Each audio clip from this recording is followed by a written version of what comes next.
نږدې 3 کاله وړاندې د هندوستان له لوري د افغانستان سره د مرستو په لړ کې د زراعتي پوهنتون د جوړېدو مرسته وشوه. خوشبختانه د پوهنتون 3 کاله وړاندې په کندهار کې تاسیس شو. ولې اوس داسې اوازې خپرېږي چې وزارت غواړي دا پوهنتون له کندهار څخه انتقال کړي. د دې پوهنتون مخکني رئیس عبدالرشید حکیمي هم استعفا کړې ده.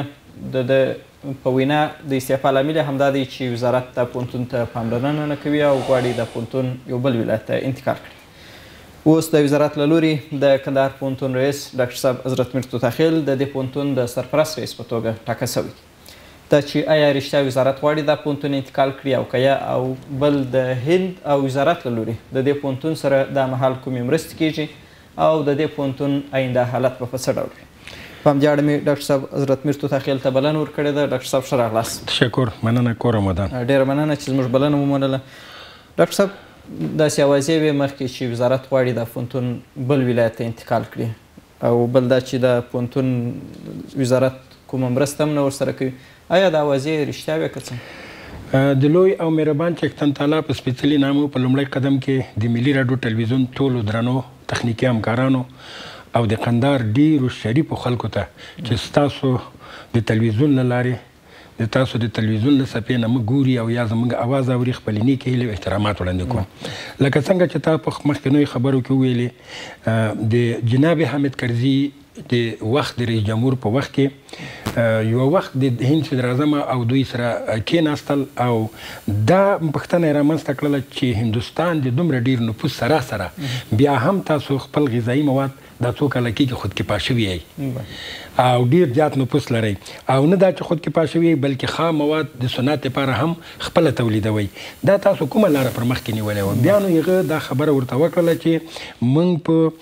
د یو پروفیسر نوم یې ورته واخیست چې د هغه په مرسته موږ په هندوستان کې ګرین ریولوشن یا انقلاب سبز موږ رامنځته کړ او د دې انقلاب په پایله کې موږ وکولی شو چې خپل ځان خودکفا کړو هم د غذایي موادو په لحاظ او هم د خامو موادو د صنعت لپاره. نو دغه روحیه د ده سره شریکه کړه، ورته ویلې چې افغانستان ډېره ښې اوبه لري، ډېره ښه خاوره لري او ډېره ښه آب و هوا لري او دلته د مختلفو میوجاتو او حیواناتو د رشد او نمو دپاره د تکثیر دپاره د اصلاح دپاره ډېر ښه امکانات موجود دي. نو داسې تصمیم ونیو چې موږ دغه اوس په افغانستان کې فعلا د دې پوهنتون نه مخکې 26 پوهنځی د زراعت وجود لري چې د لیسانس په کچه که هر کال زیات ونه نیسو 100 نفره ونیسو نو تاسو فکر وکړئ 2600 نفر فارغېږي په 10 کالو کې به څومره نفر فارغ شوي. ولې دوی په وجود کې دغسې تغییر او دغسې تحول او دغسې یو نوښت رامنځته نه سو. نو پرېکړه په دې وشوله چې موږ باید دلته یو زراعتي پوهنتون جوړ کړو. نو دوی په اول وخت کې په دې فکر کې وو چې دا به د وزارت زراعت په چوکاټ کې جوړ کړو. کله چې وکتل چې په افغانستان کې نظام د تحصیلات عالي داسې ده چې لوړې زده کړې ټولې په وزارت تحصیلات عالي پورې اړه لري. نو بالاخره دغه موضوع هغه شوه چې په وزارت تحصیلات عالي کې دغه ورځ به دا داسې ما یادېږي لکه پرون په وزارت کې جلسه وه. زه د خپلې دې جلسې ته د قندهار د پوهنتون نه ورغوښتی وم. په دې جلسه کې نظریات داسې وو چې دا پوهنتون په هرات کې جوړ کړو، خو بیا په دې باندې دلایل ویلی شو، مخالفت ښکاره سو. بالاخره ویلی پیشنهاد وسو چې په قندوز کې به جوړ کړو، د قندوز د ګودام د غلې د افغانستان ده او بالاخره په کابل کې به جوړ کړو. په کابل په دې حساب باندې چې کابل کې دومره زراعتي ځمکه نشته چې هلته ریسرچ وکړي، تحقیق وکړي. ځکه د دې پوهنتون هدف دا ده چې یوازې ماستر او ډاکټر تربیه نه کړي، یعنې لیسانسه واخلي، ماستران او ډاکټران یې کړي، د کار وړتیا ورزده کړي، د کار مهارتونه ورزده کړي، د تحقیق وکړي او څېړنې وکړي. او د دې ترڅنګ د څېړنو ترڅنګ باید تولید وکړي او د تولید ترڅنګ باید ترویج وکړي. هغه څه چې دوی نوي تولیدوي که هغه حیواني نسلونه که نباتي نسلونه باید خلکو ته هغه کې ترویج کې خلکو ته یې ورکړي تر څو چې زموږ د حیواناتو او د نباتاتو ټول موجوده نسلونه اصلاح شي او لوړ د کمیت په لحاظ او د کیفیت په لحاظ باندې ښه حاصلات ورکړي. نو دغه موضوع بالاخره دې ته راورسېدله چې ټولو پوهنتونو زه مالته موجود وم. ما په دې موضوع باندې په ابشاري وکړله چې قندهار داسې یو ولایت ته چې همیشه د افغانستان د اقتصاد مرکز مو، د فرهنګ مرکز مو، د علم مرکز مو او تقریبا داسې ویلی شو چې د زراعت په حساب باندې هم زیات تولیدات د زراعت قندهار نه کېږي. او له بلې خوا نه د ترنک فارم چې د 5-6 زرو په حدود کې زراعتي ځمکه او 2-3 زره غیر زراعتي لا مزروع ځمکه لري. دغسې امکانات په بل هېڅ ولایت کې نشته چې دغسې امکانات یې ولري. او بسته ظاهر شاهي کانال لرو، دا لرو. نو بالاخره فیصله په دې وشوله چې دا خو ولاکه خبره ده، دغه موضوع حامد کرزي ته ورسوله د وخت رئیس جمهور ته هغه هم په دې باندې کور ودان مننه تر کوو د قندهار دپاره په ټول هیواد دپاره ځکه دا پوهنتون د هیواد پوهنتون ده د افغانستان د کرنیزو علومو او غذایي ټکنالوژۍ پوهنتون ده دا یوازې د قندهار نه ده ولې موقعیت په قندهار کې ده او په قندهار کې به دا وي نو دا خپله دغه افتخار قندهار ته د حامد کرزي په هلو ځلو سره او د پوهنتون په وړاندیز سره دا کار وس او 3 کاله مخکې دغه پوهنتون چې افتتاح سو او یغه وخت کې ورته ویل چې 100 میلیونه ډالر به موږ د دې پوهنتون د تجهیزاتو د دې پوهنتون د اکمالاتو لپاره کومک کوو او روحیه داسې وه چې په دغه پوهنتون په ایجاد سره به د ټولو ولایاتو د زراعت ریاستونه د ټولو ولایاتو د زراعت فاکولټي او د علومو اکاډمۍ به په ګډه سره په دې باندې ریسرچ او تحقیق کوي ولې بدبختانه ووایم چې د اولې ورځې نه دغه یو ډپارټمنټ د اګرانومۍ چې فعاله سو دغه یوه دوره فارغان ورکړه اوس دومه دوره بیا هند ته تللي دي او یو شپږو مضمون هلته خلاصوي بیرته راځي پاتې پروسه یې دلته په خپله په زراعتي پوهنتون کې تکمیلیږي ولې موږ دوم ډپارټمنټ په 3 کالو کې فعاله نه کړو په داسې حال کې چې باید اوس یو 15 12 14 اته لاقل ډپارټمنټونه فعال شوي وي مثلا د دې پوهنتون تر زعامت او تر رهبرۍ لاندې مثلا یو ډپارټمنټ په کابل کې وي الکان او اداره او منیجمنت په دې پوهنتون ځکه دا مرکزي پوهنتون اداره یې دلته ده یو مثلا په هرات کې وي یو مثلا په ننګرهار کې وي یو په بل ولایت کې وي ورو ورو د شرایطو په اماده کېدو سره مثلا دلته په قندهار کې بیا یو دوم ډپارټمنټ جوړ وي دریم جوړ وي څلورم جوړ وي ځکه چې موږ د زراعت دغه پوهنتون 3 برخې لري یو د نباتي علومو پوهنځی لري یو د حیواني علومو څانګه لري بل هم د زراعتي اقتصاد او د توسعې څانګه لري دا هره څانګه اته خاص رشتو ضرورت لري چې موږ تقریبا د دې پوهنتون په راتلونکي 10 کالو کې باید لاقل د 100 او د 300 پرشتو کې باید موږ فارغان وروزو ماستر او ډاکټر په هر رشته کې چې یو یا دوه دورې ماستران فارغيږي باید اتومات ډاکټرا شروع شي ولې بدبختانه یو څه ناڅه د وزارت لخوا نه هم دغسې یو څه مشکلات و چې زیاته خاصه توجه ولې زیاته خبره یې په پوهنتون پورې اړه درلوده تاسو مخکې لیدئ چې دلته پوهاند صاحب توریالی ویسا د قندهار والي د دې پوهنتون ریاست کاوه نو هغې دپاره هم دا مشکله وه ځکه د ولایت کارونه ډېر وو چې دی هره ورځ هلته تللی وی نو د ده په غیاب کې هغسې چې لازمه وه هغسې چې باید انکشاف یې کړی وي نه د هغه نه وروسته بیا مثلا انجینر صاحب ولسمل صاحب هلته معاون علمي او سرپرست دې پوهنتون هغه خپلې هلې ځلې ډېرې وکړې توامتونه یې وکړل نور کارونه یې وکړل ولې لکه څنګه چې لازمه و بیا هم هغه پوهنتون هغسې قدمونه وانخیستل د هغه نه وروسته چې هغه ښاروالۍ ته راغی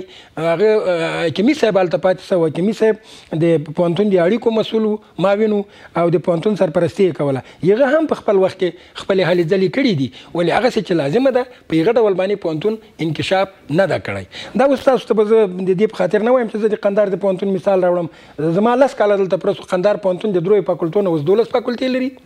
د 5 ډپارټمنټونو نه اوس 450 ډپارټمنټونه لري د 950 محصلینو نه اوس 12 محصلین لري د 15 استادانو په ځای باندې اوس 260 استادان لري دا پوهنتون هم باید دغسې انکشاف کړی وای ځکه د دې سره هندوستان په څنګ کې ولاړو د هندوستان د مرستو نه ډېر کم کومکونه په ټکنالوژي برخه کې او په ډېر کمه برخه باندې یو څو محدود کتابونه د کتابخانې په نامو او یو څه د لابراتوار یو څه سامان آلات هلته راغلي دي ولې هغسې چې لازمه دغسې انکشاف نه ده سوی پوهنتون ته سړک پوخ سو ورغی پوهنتون ته مثلا د انټرنیټ مسؤلیت آماده سه پوهنتون ته مثلا د برق د انتقال مسله وشوله یعنی دغه کارونه سوي دي په دې باندې سړی سترګې نشي پټولی ولې دا کارونه د دې هغه نه کوي چې 3 کاله د دې پوهنتون ووځي هغه په دغه روحیه جوړ سوی او هغه په 3 کالو کې د یوازې یو ډپارټمنټ ولري نو اوس وزارت تحصیلات عالي دغسې تصمیم نیولی و چې د دې پوهنتون دپاره نوی زعامت نوې رهبري تعیین کړي او د دې نوې رهبرۍ دپاره دوی په تپو تلاش کې دي چې کدرونه پیدا کړي څوک به وي چې مثلا رئیس د پوهنتون شي څوک به وي چې علمي معاون شي څوک چې مثلا اداري معاون شي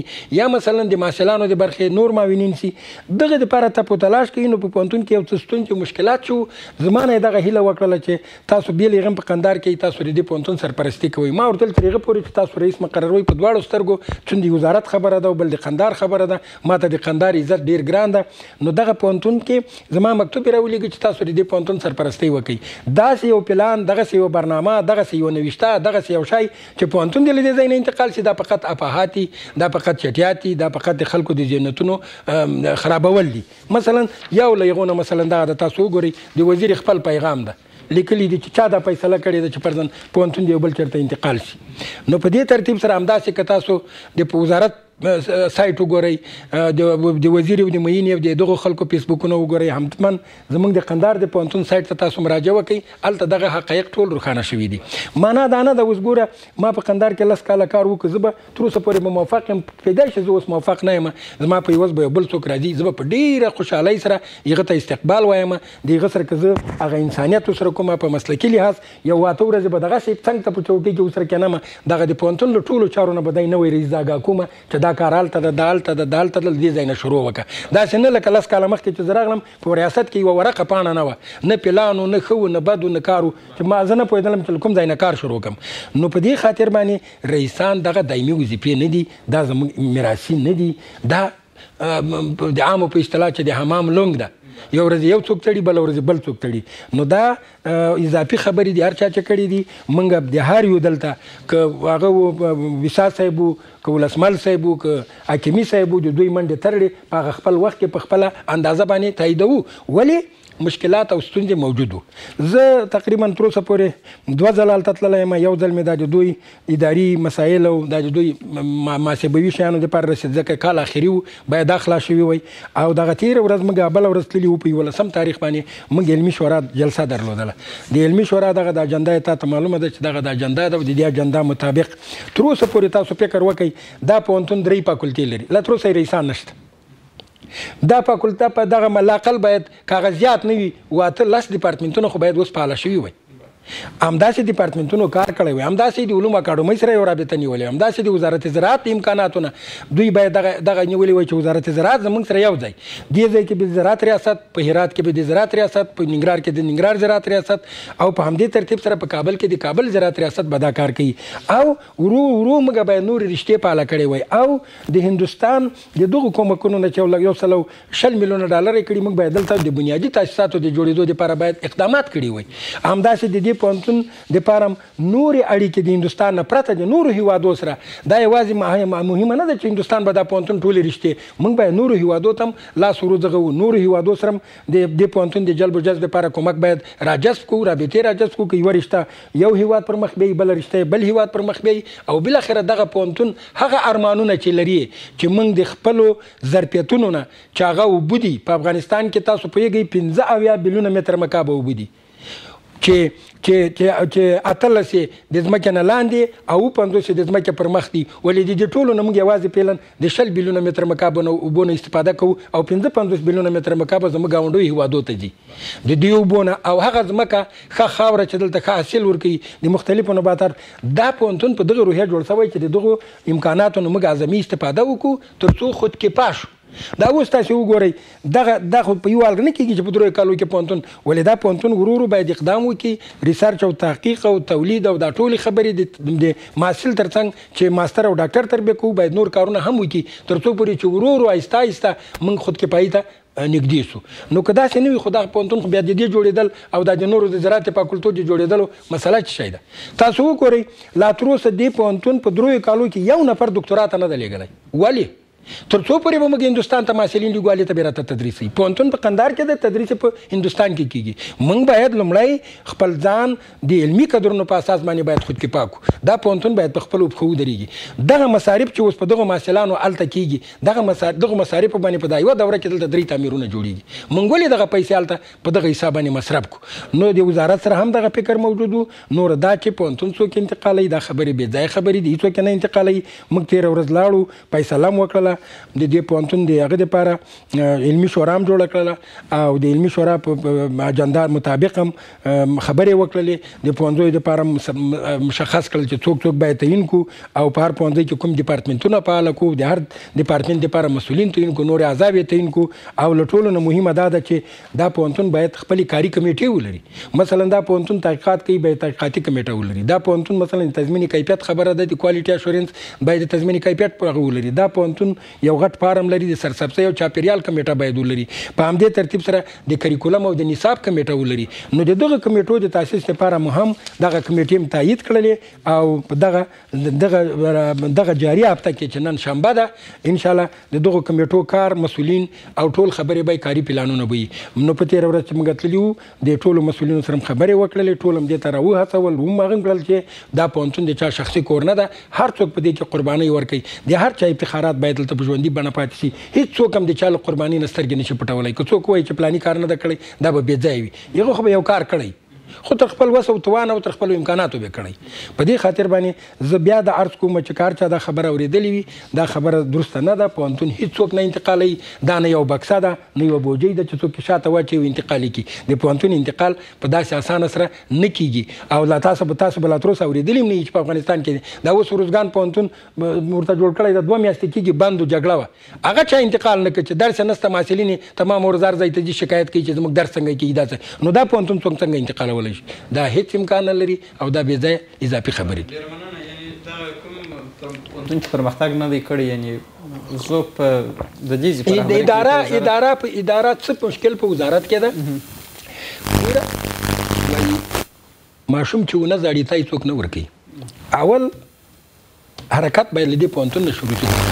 والي صاحب په خپل وخت کې د ولایت د موقف نه په استفادې سره باید د دې پوهنتون لپاره ډېره استفاده کړې وای. صحیح ده. همداسې بل په هر ترتیب سره اوس یو څه د پوهنتون رهبري نیمګړې وه. یعنې یو کس ته فکر وکړه چې یو حکیمي صاحب د ټول پوهنتون چارې پر مخ بولې، بل معاون یې نه لاره، څوک یې نه لرل، رئیس یې نه لاره، دی سرپرست رئیس و. نو دا خو ډېره مشکله ده د یو سړي دپاره چې هلته هغه وکړي. نو په دې خاطر په اول قدم کې موږ دا فیصله وکړله چې تر څو پورې وزارت علمي معین او اداري معین او محصلانو معین او رئیس را مقرروي تر هغه وخته پورې دغه د سرپرستۍ چارې ماته وسپارلې. ولې د دې نه هغه ټیټه کچه کار چې ده چې ډیپارټمنټونه جوړول، د هغو مسؤلین تعینول، دا خو د وزارت کار نه ده، دا خو د پوهنتون د ریاست کار ده. په همدې ترتیب سره کومې کمیټې فعاله کړو او کمیټو دپاره کوم کاري پلانونه ولرو. دا کار باندې به انشاءالله په راتلونکي هفته کې به دغه پلانونه به هم جوړي او کمیټې به هم جوړي، فعاله به وي او دا کار به انشاءالله منظم نور پر مخ ځي. $100 میلیونه تاسو یاد کړئ، خورا ډېرې پیسې دي. اوس څومره مصرف شوي دي؟ دا نو ماته نه معلومیږي ځکه زه هلته نه وم مسؤل. زه فقط په اوله دوره کې د مضمونو د تدریس لپاره ورتلم. د ورځې به یو 3-4 ساعت هلته وم، یو ساعت په دې خوا نه، یو ساعت له هغې خوا نه، یو 2-3 ساعته به مې درس ورکاوه. نور چون ما په اداره کې مسؤلیت نه درلود، زه نه یم خبر چې دوی د څومره معادل ټکنالوژي یعنې مثلا تخنیکي وسایل یا زراعتي وسایل را انتقال کړي، څومره یې لابراتوار را انتقال کړي، څومره یې کتابونه را انتقال کړي دي. او د دې محصلینو په تربیه باندې چې دوی هلته په هندوستان کې تربیه کوي، خو د دې دپاره استادانو ته خزامه ورکوي. هغه محصلین چې هلته اوسېږي د هغو د لیلې د هوټل ټول مصارف ورکوي. نو زه ځکه وایم چې دا د یوې دورې د محصلینو په روزلو دلته 2-3 تعمیرونه جوړېدل. او تاسو پوهېږئ چې دغه تعمیرونه چې دا پیلن پوهنتون ده کې دا د وزارت معارف مربوط دي. دا د 5 کالو دپاره موږ اخیستي، 3 کاله یې پرس 2 کاله یې پاتې دي. موږ باید اوس خپل ځان خودکفا کړی وای او موږ تعمیرونه به نه درلودل. نو د تعمیر په اړه نو هغه خو دغه د پلان اول باید ماستر پلان تر اوسه ماستر پلان نه ده جوړ. فکر وکړه چې تعمیر جوړی خو ماستر پلان خو باید جوړ شي چې علمي برخه چیرته ده، اکاډمیکه علمي او اکاډمیکه برخه چیرته ده، رهایشي برخه چیرته ده، ورزشي برخه چیرته ده، اداري برخه چیرته ده، تحقیقات چیرته دي، دا دي او دا دي. په دې کې خو تاسو پوهېږئ چې مختلف حیوانات هلته به تحقیقات په دې کېږي. مثلا په غواګانو به کېږي، په وزو به کېږي، په پسونو به کېږي، په مایانو به کېږي، د اصلو په مچیو به کېږي. او په همدې ترتیب سره به په مختلفو نباتاتو چې د دې اقلیم سره برابر دي په هغو به ریسرچ کېږي، تحقیق به کېږي، تولید به کېږي او بالاخره دهقانانو ته به معرفي کېږي. ډېره مننه. تاسو د خپلو پلانونو یادونه وکړه. داسې ویل کېږي چې په وزارت کې یو جال موجود دی چې د دې پوهنتون کمزوري کولو هڅې کوي. نشته دا خبرې، دا بې ځایه خبرې دي. هېڅوک دا کار نه کوي، هېڅوک دا کار نه کوي. ډېره مننه. او تاسو بیا د یو ځل د وزیر صاحب هغه ولولئ. اوس خو وخت نه لرئ، بیا وروسته ولولئ چې وزیر خپله څه لیکلي او نور فیسبوک ته تاسو مراجعه وکړئ، سایټو ته مراجعه وکړئ، د وزارت تاسو ته به ټول حقایق روښانه شي. بله، ډېره مننه. او بل دا پوهنتون یو ډېره پراخه مځکه لري. د دغه مځکې په اړه د ځمکې په اړه موږ داسې پلان لرو چې اوس خو فعلا هغه ځمکه چې پوهنتون ته شاوخوا ته دا د پوهنتون په اختیار کې ده، دا نوره ځمکه اوس مستوفیت په هغه ورکوي، په اجاره ورکوي. زموږ پلان دا ده چې د دې ځمکو د عایداتو نه باید د پوهنتون د انکشاف لپاره استفاده وشي. او موږ غواړو چې دغه موضوع د وزارت سره شریکه کړو، بالاخره د ریاست دولت سره شریکه کړو، تر څو چې دغه ټولې ځمکې په چا پورې اړه ولري، په پوهنتون پورې اړه لري. پوهنتون ملکیت یې پوهنتون ده اوس، ولې واک اختیار دی هغه چې اضافي ځمکه ده مازاد ځمکې دي د هغه په حساب باندې د دولت هغه عمومي قانون چې په ټولو دفترونو په ټولو ولایتونو په ټولو ریاستونو تطبیق کیږي چې مازاد ځمکې دولت په اجاره ورکوي نو موږ به کوشش وکړو چې دغه ځمکې هم د دې نه هغه کړو او ضمناً د دې تعمیرونو په اړوند باندې به موږ خبرې وکړو موږ په راتلونکي کې داسې پلان لرو چې موږ دغه پوهنتون چې ماستر او ډاکټر تربیه کوي دا خپله د زراعت فاکولټال ته انتقالوو دا د خپل پوهنتون زموږ روحیه اول هم داسې و چې د دې زراعت فاکولټي په چوکاټ کې دا پوهنتون جوړ کړو ولې دغه وخت مسؤلینو د دې کار سره مخالفت وکړ اوس موږ غواړو چې دا پوهنځی هم باید هلته انتقال شي او د معارف سره خبرې کوو چې دا تعمیرونه زموږ په ملکیت کې دي زموږ په ځمکه کې دي دایمي دي موږ ملکیت کوي ستاسو د انسټیټوټ شاګردان تاسو پلان جوړوئ هر څومره چې نیسئ تربیه کوئ موږ درته زموږ ماستران او ډاکټران پی ایچ ډي به د دې محصلانو دپاره درس ورکوي ستا د 14 پاسو دپاره 12 پاسو نه 14 پاس پورې 2 کلن پروګرام ده او غواړو چې دغسې یو نمونهیي کمپلیکس جوړ کړو تحصیلي او تعلیمي کمپلیکس جوړ کړو معنا یې دا ده چې یوه د زراعت لیسه هم هلته انتقالوو دا هم په معارف پورې مربوط دي معارف به خپل مادیات او لیلیې او نور خبرې مالي مسایل به دوی کوي اکاډمیک تحقیقي څېړنیزې چارې تولیدي چارې دا به زموږ پوهنتون په غاړه اخلي نو انشاءالله وزارت معارف دپاره هم دا خټه خبره ده او انشاءالله دا خبره ما له وزارت سره شریکه کړې ده یو ځل به بیا چې ده ورته زه کابل ته لاړم د وزارت سره به شریکوو او د دې دپاره به داسې پلان جوړوو چې 12 پاس به وي هغه به معیار وي کومکي به وي د چا دپاره 14 پاسو دپاره 14 پاس به کومک کننده وي د پوهنځي دپاره پوهنځي به وي د ماستر دپاره او ماستر به وي د ډاکټر دپاره یو کمپلیکس به وي د 12 پاس نه نیولې تر ډاکټرا پورې به موږ ډېر ورزیده په کارپوهه کدرونه ټولنې ته تقدیموو ډېر مننه هغه محصلین چې د ماسټرۍ څخه راغلي دي یا ماسټرۍ په هندوستان کې زده کړې کوي د هغو د جذب په اړه تاسو د هغو خو جذب خبره نه ده دا باید دا پوهنتون باید داسې جوړ شوی وای چې دغه کسان چې هلته ځي اول قدم کې حق د دې و چې د پوهنتونونو هغه لیسانس استادان چې د زراعت په فاکولټو پورې اړه لري هغه باید لیږلي وای هغه باید ماستران سوي وای ماستران چې لرو هغه باید لیږلي وای چې هغه ډاکټران سوي وای تاسو اوس وګورئ په اوله دوره کې موږ 4 کسه لیږلي دي 4 ماستران دي اوس دلته ته ناست ولې دا ډاکټرا ته چا نه دی لیږلي دومره خبر دغه اوس دوره کې چې څومره کسان لیږلي دي یو جاپان ته تللی یو بل هیواد ته تللی او 2 نفر هغه ته تللي هند ته تللي په داسې حال کې چې زموږ 10 نفره دلته اوس موجود دي او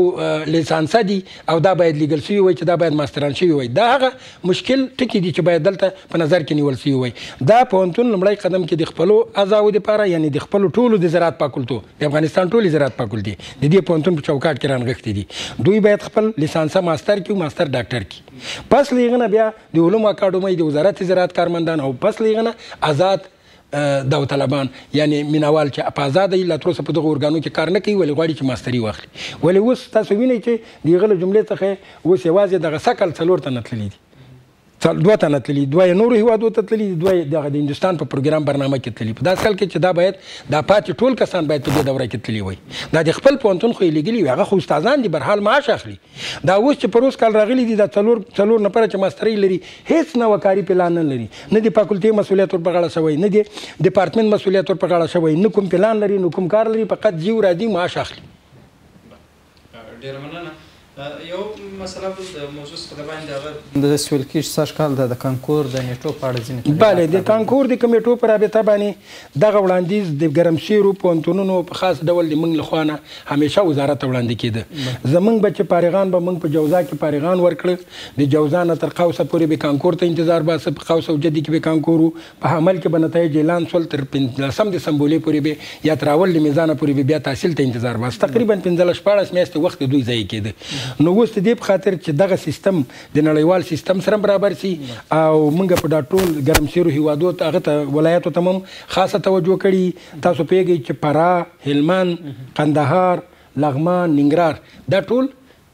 ګرمسیر ولایتونه دغه به ټول دا 15 میاشتې انتظار باسو اوس زموږ کانکور زموږ فارغان څه وخت ورکوو په جوزا کې د جوزا چې فارغېږي په سرطان کې به امتحان ورکوي په اسد کې به اعلانېږي په سمبوله کې به درس شروع کېږي بې له دې نه چې کوم زموږ وخت ضایع شي دا د هلکانو د ځوانانو په ګټه ده سږکال یو پرابلم د وزارت لپاره شته هغه دا ده چې موږ د تیر کالم د جوزا فارغان لرو او سږکال هم د جوزا فارغان بګې دا باید په کانکور کې راونغښتی شي ځکه که دا پاتې شي بیا کال ته انتظار باسي نو د ګرمسیرو ولایاتو کانکورونه به څه وخت اخیستی کېږي هغه به د سرطان په میاشت کې اخیستل کېږي ځکه په جوزا کې دوی فارغان ورکوي. نو دا د دې دپاره هم ښه شوه چې زموږ وخت نه ضایع کېږي. بله خبره دا وه چې د افغانستان دا پاتې تقریبا 29 ولایتو به په نیمایي سمیستر کې به نیمایي وو دوی نه به کانکور اخیست. نو داسې حال کې چې کانکور د ټول کریکولم د ټولو موادو په چوکاټ کې اخیستلی کېږي نو د هغو به که کوم مشکل درلود هغه خو یې نه څه ویلی ځکه نیمایي سمیستر به و کانکور به یې تر اخیست که په کابل کې و که په نورو سرچیرو ولایتو کې و. اوس د هغو دپاره هم ښه شوله چې امتحان شروع کېږي د هوت نه تر اسد تر پورې د اسد تر اوله پورې د هوت نه د اسد تر اولې نیټې پورې امتحانونه دي او د اسد په اوله نیټه کې به په د اسد په میاشت کې به نتایج ابلاغي او نور به پوهنتونونه په 15 دسمبر کې ګرمسیر دي او که سرسیر دي هغه به یو ځای شروع کېږي. نو د هغو دپاره هم ښه شوه او زموږ د دې ګرمسیرو هلکانو دپاره هم ښه شو. ډېره مننه. نو ستاسو څخه ډېره مننه په هغې حساب چې خپرونې ته حاضر سواست. خواهش کوم زما خبرې بیا خلک داسې تلقي نه کړي چې خدا نه خواسته زه د چا په مقابل کې جدید چا په مقابل کې جفاګیري نه لرم. زما هدف کار ده کار ده او کار ده او کار ده. که ما له دې نه شانه خالي کړې وای چې ته د دې پوهنځی د دغه د زراعتي پوهنتون د سرپرستي چې وزارت راته ویل چې یو 15 ورځې دا کار وکړه تر څو چې موږ رئیس ته لیږو نو بیا به خلکو ویلي ستا شانه خالي کړه. د دې پوهنتون کارونه باید هغه ونیسي او زموږ هیله دا وه چې پخواني مسؤلین دا د تېره ورځ مې د ښاروال صاحب سره خبرې ویل چې زه درځم حتما درځم زه خپل نظریات تاسو سره شریکوم. همداسې ما غوښتل چې د کابل ته لاړ شم ویسا صاحب وګورم د هغه نظریات واخلم د حکیمي صاحب نظریات واخلم. ولې دا چې تېره ورځ موږ شورا درلودله موږ راغوښتي وو دا کسان ولې بدبختانه شورا ته رانغلل. دا د دوی خپل کار ده زه په دوی باندې هغه نه لرم. ولې موږ د هېڅ چا په مقابل کې نه جفاګیري کوو نه د چا په عوض راغلي یو نه څوک هم له وظیفې نه لرې کړي دي او نه د چا د وظیفې د لرې کېدو هیله لرو. ډېره مننه. د کندهار د ملي ټلویزیون ډېرو درنو لیدونکو زموږ د نن خبري خپرونه په همدې ځای پای ته رسېږي. له ملتیا مننه. ښه وختونه په مخکې ولرئ.